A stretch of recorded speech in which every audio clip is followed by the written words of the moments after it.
Out of this, though, we do need the rain. Heading into the weekend, 60s for highs with breezy, chilly conditions Saturday, wrapping up the Food and Wine Fest and then on into Sunday.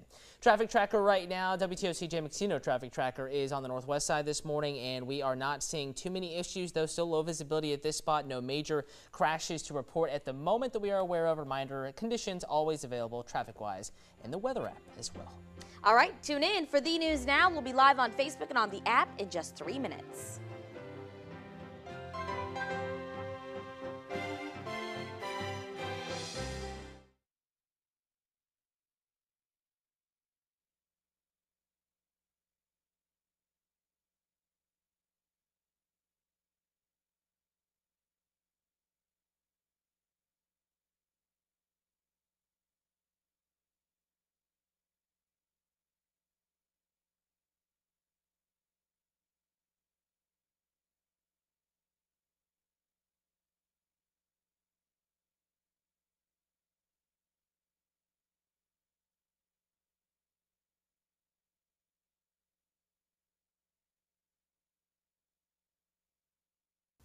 Next 7 days, unlike last week, multiple days of rain chances.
Well, good Monday morning, everyone. Welcome to The News Now. Hope you had a great weekend. I'm Cyria Sandlin. Thank you for joining us. We are live right now on Facebook, Amazon Fire, Roku, Twitter, everything you need to know in a way to start your morning. Let's check in right now with Cutter Martin for a look at our first alert forecast because, Cutter, it is kind of foggy outside. What are we looking at today? Yeah, Cyria, some folks waking up to dense fog, almost like pea soup out there. Can barely see a thing. Claxon, Evans County down to Alma, Macon County, Baxley up to Swainsboro, only 1/2 mile visibility there, just a smidge better in Sylvania, but beginning to see improvement I-95, Savannah Metro, and the beaches, and eventually the fog will mix out everywhere here across the coastal empire and the South Carolina low country. Now overall, again, we're seeing low visibility this morning, but the story of the week will be not only the morning rounds of fog that we see, but also storm systems. Number one moving through today, that's our first round of showers. Another one developing here in the southern plains,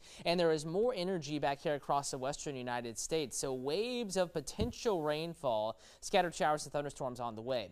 Today it was mainly an overnight and an early morning rain chance, just an isolated chance of pop-ups this afternoon. Tomorrow, a slightly greater chance of showers and some thunderstorms that could slow your evening commute. Again, it's not really a morning rain chance tomorrow, more so second half of the day, maybe 2, 3 o'clock through dinner time.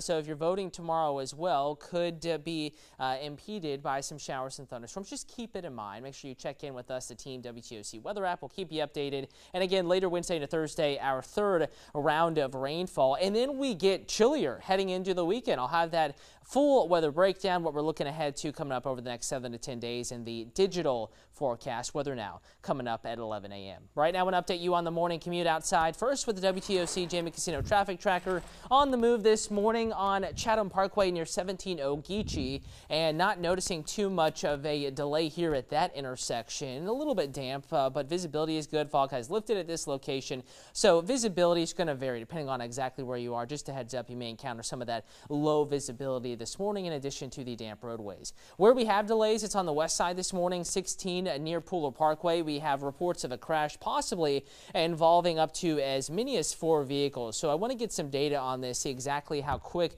or slow in this case you're moving. I-16 headed to the east, just to the west of I-95. You're traveling an average speed of only about 15, 16 miles per hour. Likely backups now extending past Pooler Parkway, almost all the way to Bloomingdale Road possibly. So if you're coming 16 eastbound, you will encounter delays. If you can, take 80 through Pooler rather than 16 if you are coming in from a place that is west of I-95. 280 to 95, not registering any delays, but likely to start registering those backups here as we get more data into the traffic system, taking you 15 minutes. 95 to 516, 6 minutes, and it's 11 minutes. 516 to Durant and Abercorn. Again, the latest conditions and more traffic-wise can be found in the bottom of the WTOC weather app this morning. Cyria. All right, thank you, Cutter. Well, the city of Savannah wants to help you get a job. More than 2,000 positions up for grabs today with tons of employers in one room. It's a job fair at the Savannah Civic Center. Zach Logan joins us outside the Civic Center with more information. Good morning, Zach. Cyria, good morning. You know, the city of Savannah has had a high poverty rate for several years now, and Savannah Mayor Eddie DeLoach believes that some of these new initiatives that the city is rolling out with, like hosting these job fairs, is hopefully going to bring that number down. So this is the second job fair for the city of Savannah. The mayor and others within the city actually held one earlier this year, back in February. Mayor DeLoach hopes to get more people educated about the opportunities that are happening all over the greater Savannah area. So if you're looking for a job or maybe a new career field, this would be the event for you. It's going to take place from 1 to 5 this afternoon here at the Savannah Civic Center. Several different industries will be represented at today's event, including healthcare, hospitality, and construction. Organizers suggest you come dressed for success because some employers could be offering interviews right on the spot. If you get hungry, the mayor tells me that he's going to have several different food trucks here in the parking lot of the Civic Center starting around 11:30. So if you're coming on your lunch break to this job fair, you can hopefully get some lunch as well. Reporting in downtown Savannah, Zach Logan, WTOC News.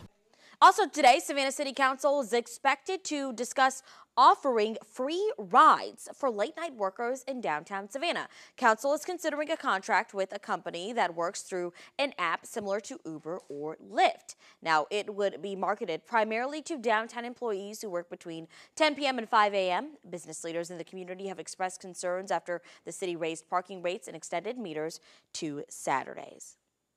Moving now to campaign 2018, we have 24 hours left before Election Day, and polls open at 7 a.m. tomorrow. Georgia's Democratic gubernatorial candidate Stacey Abrams will be in Savannah this morning hosting a Get Out the Vote rally and parade to the polls starting at 10 a.m. at the Longshoremen Union Hall in Savannah. She will also be heading to Richmond Hill, Rincon, Metter, and Baxley. Abrams' opponent, Republican Brian Kemp, also will be making a quick stop in Savannah today. He and Lieutenant Governor candidate Jeff Duncan will land at the Savannah Hilton Head International Airport at 1:15 p.m. as part of Kemp's tour of the Georgia airports. Duncan will face off against Democrat Sarah Briggs Amico. And then President Trump held a rally over the weekend in Macon supporting Brian Kemp. He called Kemp a strong man with a strong personality. I'm asking every citizen from every party, every background, and every race, color, and creed to reject the Democrat politics and the policies of anger and division, and to reclaim our proud and righteous destiny as Americans. The president was joined by former University of Georgia football coach Vince Dooley, who is endorsing Kemp. And Georgia Secretary of State Brian Kemp, his office is investigating the state's Democrats for an attempted hack of the voter registration system. Kemp's office announced the investigation yesterday, but hasn't provided any details about the attempted attack. Now, the Georgia Secretary of State office also hasn't offered evidence that Democrats were behind it. In a statement, the office claims someone tried and failed to access Georgia's voter records on Saturday. Democrats say Kemp is trying to distract voters before the election. But the reality is there were imperfections in their system, there were weaknesses and vulnerabilities. They were told about this on Friday, and instead of owning up to the failure and making it right, he decided to blame Democrats. Kemp has also been accused of trying to suppress minority voters by purging polls, voter rolls, and rejecting absentee ballots. Kemp denies those allegations. The Georgia Secretary of State's office has asked the FBI to investigate the alleged hacking. While Donald Trump Jr. and his girlfriend, Kimberly Guilfoyle, will host a rally for Republican congressional candidate Katie Arrington. That is from 4:30 to 6 p.m. this evening at the Hilton Head Republican headquarters in Port Royal Plaza. Tickets are free, but you need a ticket to attend, so just sign up. Then Democratic candidate Joe Cunningham will be in Charleston tonight for an election eve unity rally. Well, make sure you head to the Election Center on WTOC.com. We've got everything, your polling locations, your sample ballots, live results of each election as they come in tomorrow. So make sure you pay attention to that page. And celebrate food and drink and experience Southern charm and hospitality Savannah style. The 6th annual Savannah Food and Wine Festival kicks off today. This week-long culinary festival features something for every foodie. There are different events each night, from whiskey tastings to a secret speakeasy. The festival culminates on Saturday with the Taste of Savannah. We have all of the events on WTOC.com, and make sure to tune in to Mid-Morning Live each day this week for a sneak peek. Well, I hope your week is off to a good start. I'm wondering if all of you are ready for the big day, the election tomorrow. Have you voted yet? Leave me a comment. Let me know. We'll see you back here at 10.